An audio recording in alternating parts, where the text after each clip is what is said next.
Olá, pessoal! Sejam bem-vindos a esse episódio do Projeto Vozes, realizado para dar voz a questões sociais importantes e urgentes da atualidade. No episódio de hoje, vamos falar sobre a inclusão do autista na sociedade. Eu queria apresentar aqui a nossa representante da Mais, a Heloísa Silva, e a nossa psicóloga especializada em autistas e neuropsicologia, Edna Brício. Muito obrigada por participarem, tá, gente? Eu que agradeço. Muito obrigada. Nós agradecemos. A gente sabe que o autismo, ele é um tema que tem debates muito significativos e é um tema muito amplo e muito importante que deve ser conversado sobre na atualidade. E eu queria começar fazendo uma pergunta de, assim, as duas, tá? Quem se sentir confortável para responder. Quais seriam as principais dificuldades que os autistas enfrentam na atualidade de hoje em dia? Posso falar? Uhum. Para ser considerado um autista e entrar no espectro, ele precisa de uma tríade. Uhum. Né? Então, é habilidade social, interação social e hoje nós já falamos de cognição social. Então, tudo que ele for fazer, levando em conta o social, ele apresenta um desconforto. Não é nenhuma dificuldade, é um desconforto muito grande. Uhum. E essa questão aí depende também de autista para autista, né? Porque tem autistas que sentem mais dificuldades na questão da interação, né, social, já tem autistas que já têm facilidade, e assim vai. Uhum, entendi. Então, é realmente de caso para caso, né? Isso. Quando eu falo da tríade, que para você entrar dentro do espectro, você tem o DSM-5. Então, ele dá as categorias para você falar assim, ó, é um autista, para ter um laudo. Então, existe essa tríade. Mas tem alguns pais que trabalham tão bem os filhos que algumas dificuldades são mais difíceis de aparecer. Uhum.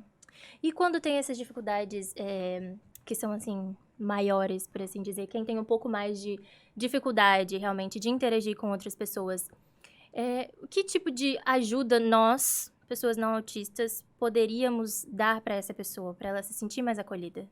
A ajuda é deixar à vontade, né? Uhum. Claro, assim, tentar estimular ali naquele ambiente, mas sempre deixando à vontade. Uhum. Né? Uma outra questão que eu observo muito as pessoas tentando ajudar é assim, vai, você consegue, é fácil, é só sentar. Não é fácil, não é só sentar, não é só vai. Então, se você vê uma pessoa autista num ambiente social e ela demonstra pelo corpo, ou ela anda para um lado para o outro, ou balança as pernas, ou estala dedo, ou faz assim com a mão, né, para ela se sentir confortável. Só colocar ela no mesmo ambiente, mas num ambiente com menos informação, aí ela vai acalmando, até ela acostumar com aquele ambiente e começar a fazer a introdução social. Entendi. E uma coisa também que nós, leigos, quando a gente fala sobre autismo, a gente também fala sobre os graus do autismo, né? Que cada autista tem um grau. E eu queria que vocês falassem um pouquinho de cada um dos graus, assim. Existem 3, né? Uhum. Algumas pessoas falam nível 1, 2, 3, ou grau leve, moderado e severo. Uhum. Ao meu ver, as dificuldades são todas. Em qualquer nível, a dificuldade é comum para eles.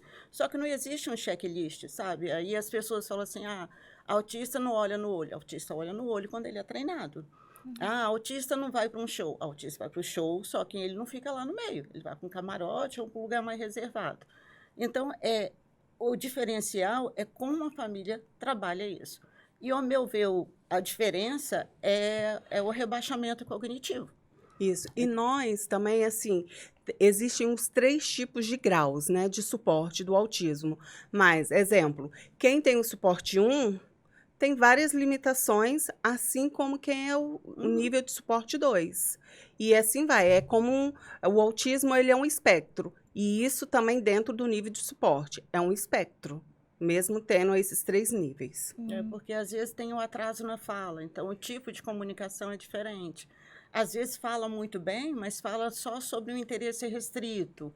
Então, são coisas que a gente tem que observar para poder deixar eles mais confortáveis no ambiente.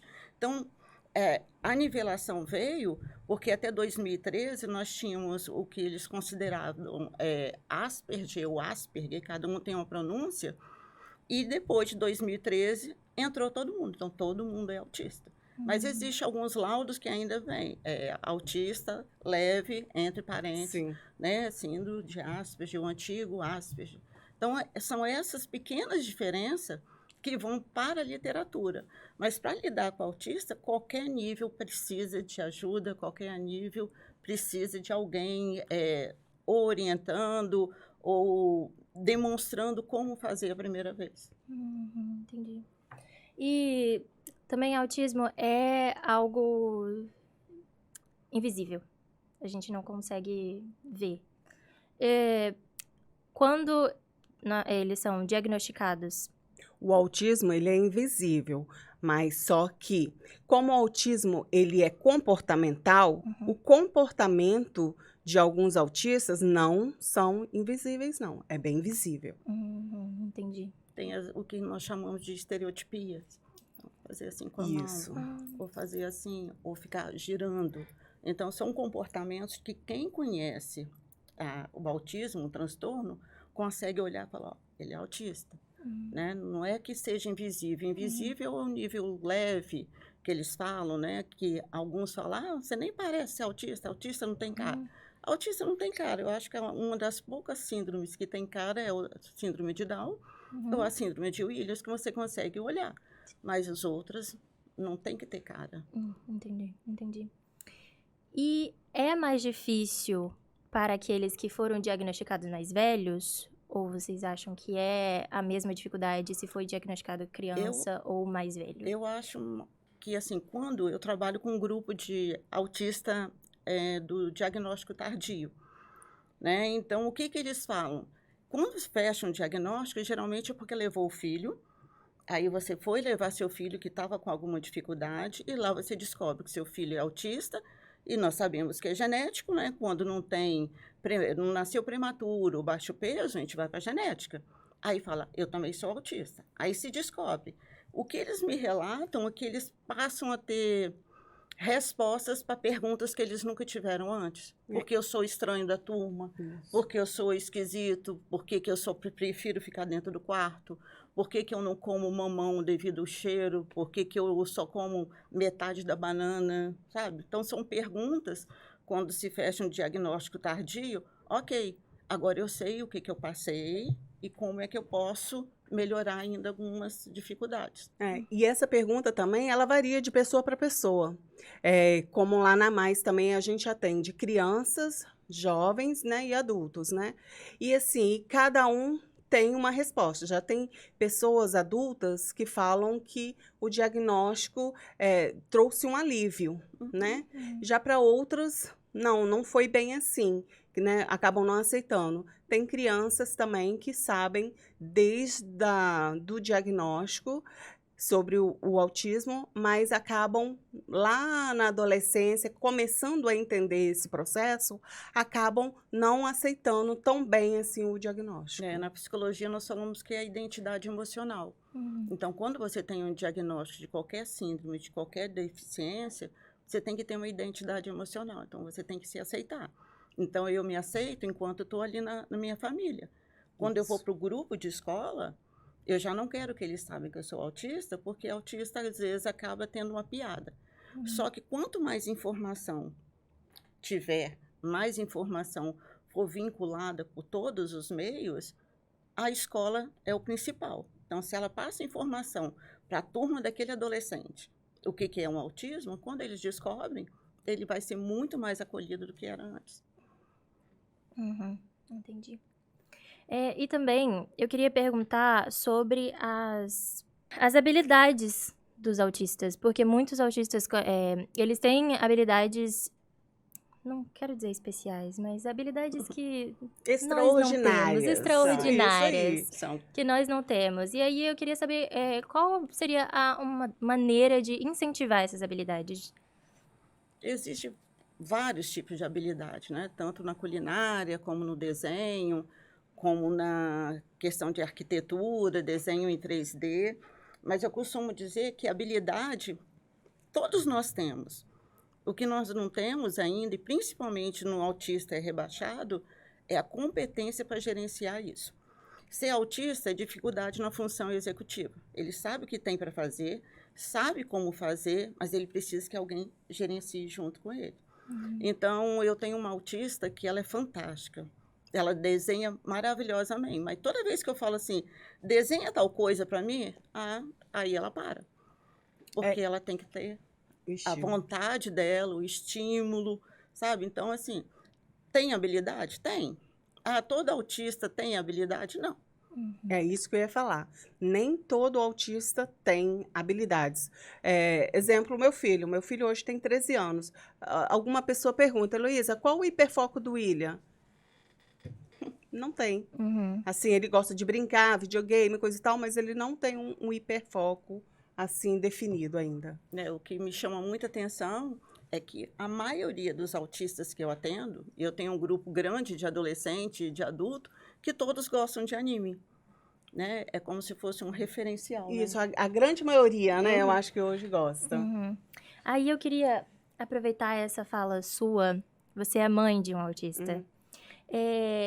E também faz parte da Mais. Eu queria saber como a Mais ajuda os autistas e a família dos autistas, né? Porque, principalmente, se não teve nenhum outro caso na família, é a primeira vez e não conhece, como que a Mais ajuda?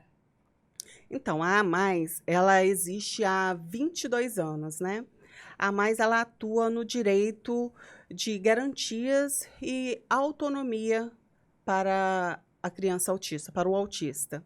Hoje, a Mais, nós temos 5 unidades, né? Em Vitória, Cariacica, Serra, Vila Velha, Viana e logo, logo, Aracruz. E a Mais, a gente oferta atendimento clínico, né, que tem psiquiatra, fono, psicólogo, terapeuta ocupacional, fisioterapeuta. Também ofertamos atendimento pedagógico, né, que é o famoso contraturno. Se a criança estuda de manhã, ela faz o contraturno à tarde. E também temos a oferta do atendimento do assistência social, que tem oficinas, assistente social que informa todos os direitos e garantias da pessoa com autismo. E como a associação está envolvida na educação pública sobre o autismo e a redução do estigma, do estereótipo do autismo? Então, a Mais, ela trabalha na questão da divulgação, né? Nossas redes sociais hoje são mais de 45 mil seguidores e a gente trabalha levando informações, né, nas nossas redes, e também nós promovemos eventos, como a nossa caminhada do dia 2 de abril, né, que é o Dia Mundial da Conscientização do Autismo, que é sempre realizada ali na Praia de Camburi. Esse ano nós levamos mais de 5 mil pessoas, né? Nós também promovemos, temos uma parceria com o Folha Vitória e com o pessoal com a Bárbara do Força Azul, que a cada 15 dias a gente faz uma live nas plataformas do Folha Vitória, falando sobre não só o autismo, mas a pessoa com deficiência.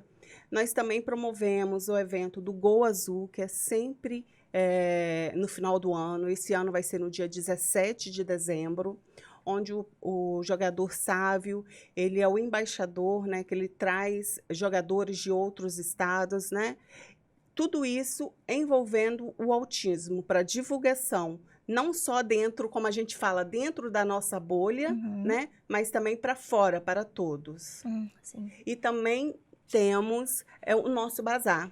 O nosso bazar, nós temos lá produtos institucionais que acabam divulgando e levando muita informação, como essa camisa aqui que eu estou usando.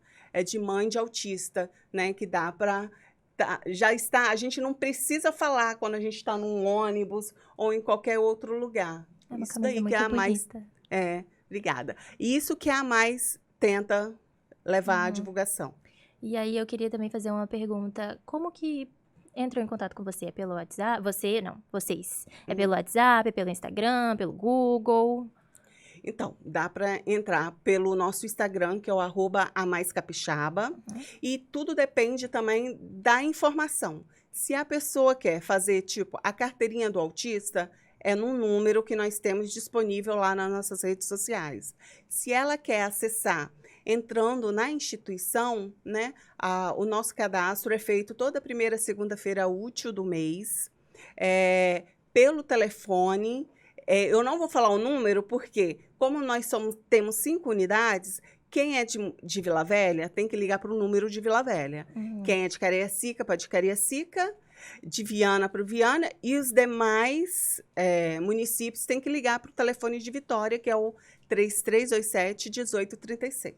E tem uma coisa que abriu na Prefeitura de Vitória, o cadastro para autismo. Quem tem a carteirinha da AMAIS não precisa ficar anexando o laudo. É só anexar a foto da carteirinha de autismo. Porque para fazer a carteirinha você precisa de todos os dados e principalmente o laudo. Então, lá na Prefeitura de Vitória tem esse link.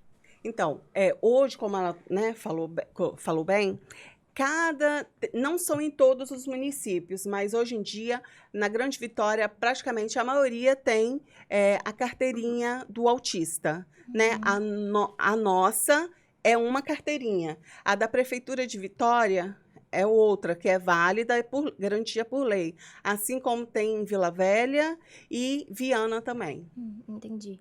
E você, como profissional especializada, como você acha que essas associações ajudam com o autista e com a família dele? O tempo todinho. E não assim, a AMAIS é a nossa referência no estado. Mas eu sou voluntária numa ONG, que é a Despertar para a Vida, que nós trabalhamos também com síndrome e transtornos. Então, às vezes, é uma parceria de um com o outro. Um leva informação. Nós acabamos de finalizar um projeto de habilitar e reabilitar pessoas com transtornos e síndromes. E tinham muitos autistas. Então, era engraçado que, assim, eles saíam de lá, vamos embora, eu estou apressado, eu tenho que chegar na AMAIS. Então, o pessoal que vinha da tarde, né, no contraturno, eu acabei de sair da AMAIS. O que eu acho que poderia acontecer não é no mês de abrir uma caminhada, não é o Gol Azul, é que o autismo seja respeitado igual a qualquer outro transtorno, mas que seja divulgado. Diariamente. Né? Então, eu vejo, às vezes, na internet, as pessoas colocam como se o autista fosse um checklist, sabe? Anda na ponta dos pés, tem medo de fogos. Depende da comunidade, depende de onde eu fui criada. Se eu fui criada no local onde tem fogos, eu não vou ter medo de fogos. Né? Eu vou ter medo de um inseto, mas não vou ter medo de fogos. Andar na ponta dos pés é maturidade. Se eu adquiro uma maturidade, eu abaixo esse andar.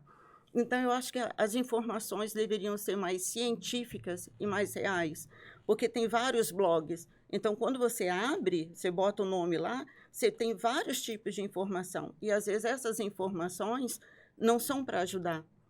Às vezes, dificultam mais o caminhar do autista. Mas só o trabalho que vocês estão fazendo aqui já é um diferencial. Obrigada. É isso aí. Eu queria perguntar sobre as comorbidades do autismo. O autismo está associado ao que a gente chama de comorbidade.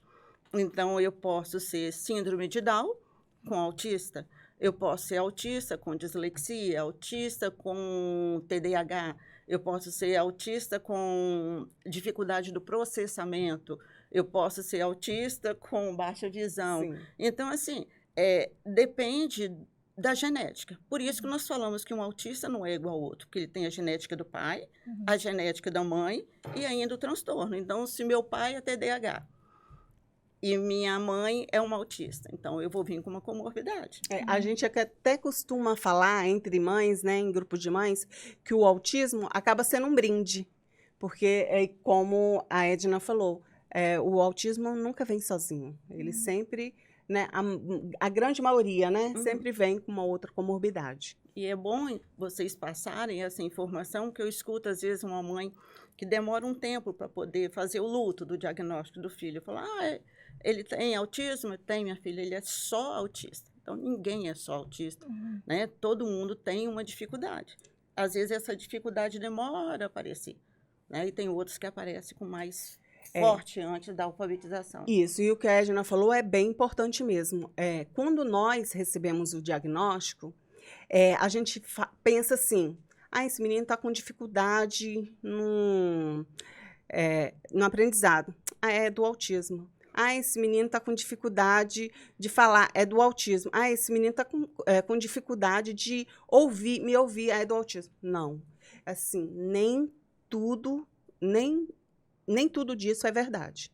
Nós temos que ficar, né, observar bastante. Se está com alguma dificuldade, está demorando muito a aprender a ler, a escrever, vamos levar para o médico, vamos passar para frente, porque nem sempre tudo é autismo. O autismo nem sempre atrapalha, como que eu posso dizer, tem atrasos no aprendizado, não é, Edna? Uhum. A maior dificuldade do autista, vamos dizer, é o processamento. Uhum. Você fala uma coisa, ele demora em processar, aí ele fica olhando para você.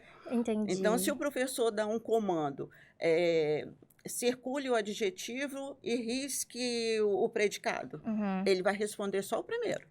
E vai. Entendi. Aí, quando a professora entrega a prova, ele fala, nossa, eu não vi. Não é que ele não viu. Foram 2 comandos ao mesmo tempo. Então, ele demora em processar. Entendi. Eu gostei muito dessa fala que vocês falaram. É uma fala muito boa pra gente analisar, porque, infelizmente, nosso tempo está acabando. Mas muito obrigada por vocês participarem, tá? Foi uma honra ter vocês aqui. Eu acho que realmente ficou muito claro. Ficou muito claro agora o que é o autismo realmente e como é importante a gente incluir os autistas na nossa sociedade. E eu queria fazer um pedido. Se vocês poderiam, cada uma, deixar um recado sobre a conscientização do autismo para os nossos telespectadores, por favor. Então, é importante, assim, conscientizar é o primeiro passo para uma sociedade mais justa, né, e inclusiva. Vocês estão de parabéns. E, assim, só para finalizar, assim, é um acréscimo, quem vê alguma dificuldade, alguma diferença nos filhos, procurem a unidade de saúde e relate ao profissional. É muito importante. Quanto antes é feito o diagnóstico do autista, mais possibilidades ele terá na vida. Bom, meu recado é que procure fontes científicas, fontes que tenham um resultado, que tenham uma tabulação, que saiba realmente saber explicar para quem está procurando a informação. Senão, a informação é o que a gente chama de errônea. Ela fica errônea e o diagnóstico acaba sendo tardio. Isso. Só mais uma coisinha, que vai surgindo outras coisas, né? Uma dica, uma coisa que as pessoas têm que tomar muito cuidado ali no marco do desenvolvimento infantil. Quando você vê que seu filho não está atingindo esse marco, procure a unidade de saúde, que o pediatra está ali para sanar todas as dúvidas. Ok, muito obrigada, gente. Novamente foi um Estamos muito prazer felizes. ter vocês aqui, Valeu. viu? Muito obrigada. Nada. Esse foi mais um episódio do Vozes, um projeto sob supervisão dos professores Felipe Dalorto, Lara Rosado, Valmir Matiasi e William de Oliveira.